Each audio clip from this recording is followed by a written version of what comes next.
Hey, it's Rich Tehrani. We're here at the ITEXPO Tech Super Show.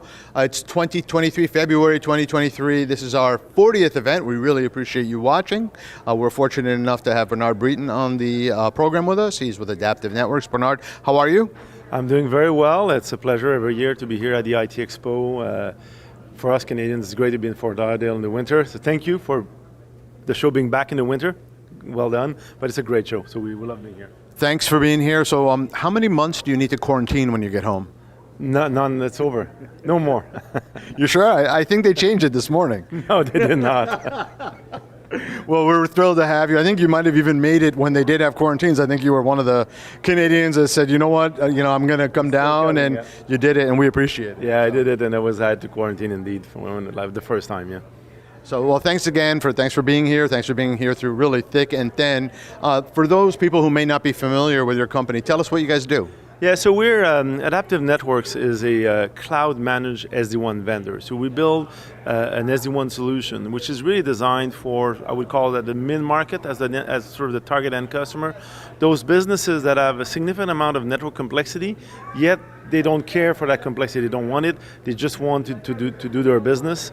And our go-to-market is completely indirect. So we do that through a number of partners. So here, our primary objective at the ITEXPO is really to work with our many partners, continue to build that the partner ecosystem, and continue to also find ways and listen with them, discuss with them, and listen to what their market requirements are. SD-WAN is a market that's now well established, but we bring some unique capabilities in terms of simplicity, in terms of the solution that's really designed for an indirect go-to-market, and getting sort of the finger on the pulse on what our partners are looking for is very key, because at the end of the day, we're only successful if they are with our solution, as we never sell direct. And SD-WAN has, really proved itself during the pandemic. It became a mission-critical technology. Not that it wasn't before, but it just became indispensable to organizations. They needed to provide service and communicate with customers and even internally. And how did that whole, I guess, those years where so many people were forced to work at home and now we're back in a hybrid model, how has that affected your business? Well, in some ways it was positive, in some ways it was negative as well, because one of our largest customer base is in the hospitality and retail. Well, they had it harder than others, let's put it this way, right, for those couple of years. But ultimately I would say that what the pandemic's changed is the way businesses and employees see the notion of working. There's a lot more hybrid working that is there, and that is very clear will stay forever. So the environment has changed how communication tools are used. The amount of Teams calls are happening now versus pre-pandemic. I don't have the stats, but I know that it's an order of magnitude more than prior to the pandemic. So what it has created has heightened the understanding of the importance of ensuring that those applications are performing flawlessly. Because when they don't, and your business suffer, and you're suffering from loss of work, you're losing, potentially miscommunicating with one another, ultimately productivity is suffering, right? So you really want to make sure that the network is not hindering your ability to run your business. And as the trend was already there, I mean, the businesses are becoming increasingly more digital, but with the pandemic, it's just heightened the importance of the digital infrastructure. And as a result, businesses out there are saying, well, okay, it's time to be serious about it. It's like not having access to your cloud applications and having access to them in a way that they perform well. It's not acceptable in 2023 anymore. I mean, I live in Canada. Last year, we had a tier 1 telco that had a full day outage. As a result, the ATM processor had no redundancy on the links. You couldn't process ATM for 16 hours in Canada. That's not acceptable in 2022 or 23.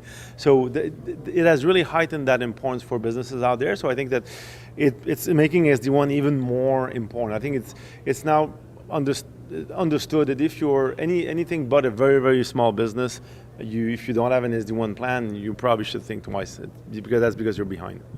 Now, why do companies go with Adaptiv as opposed to others in the market? Yeah, so the answer is really twofold to that, because there's the end customer, but there's also, and very importantly, the partners, because we don't sell to the end customers, we sell to the partners that are selling to the end customer. Let me start about sort of what are the key attributes of what we do compared maybe to the rest of the market. So we focus on creating simplicity SD-WAN, we pack a lot of tech in our product, but we don't want that tech to be exposed to the customer or even to the partner for that matter. We want to only show the tech that's relevant to be exposed.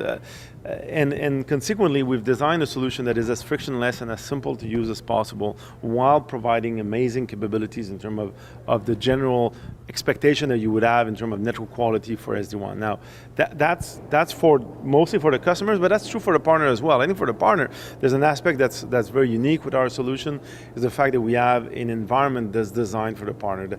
We have an orchestration platform that has multiple tiers of tenancy, which really allows partners, which in many cases also sell through partners, to really engage in that model without the tool becoming complex, hindering their ability to deploy those go-to-market models that they see fit for themselves. Fantastic. So what's next for the company, or did we leave anything out? Yeah, well, this year we're launching our SASE solution. Well, before we're launching a brand new platform this month, a major release of our SD-WAN stack with a lot of new features, a lot of new capabilities like 5G, for example, built-in Wi-Fi, and a myriad of others. And one of those capabilities is going to be in May, our secure access service edge capability. So that's very important. That's been in the works now for more than 18 months. So that's all happening in the next our 8.0 platform is released in February, and our SaaS solution coming in May, so very soon. Excellent. And how do people find you? Well, they find us on the web, of course, Adaptiv, networks.com, but also here, booth 435. Of course, the video will be released after the show is over, but we're here every year, but we're fairly easy to find on the web. And plus, businesses sometimes buy our technology without knowing it's ours, because they buy from partners who are white labeling our technology, so it's all fine to us. What we care about is making sure that we deliver a great service and great quality product to our end customers via our network of partners. Excellent. Thanks for being here. It's a pleasure, as always.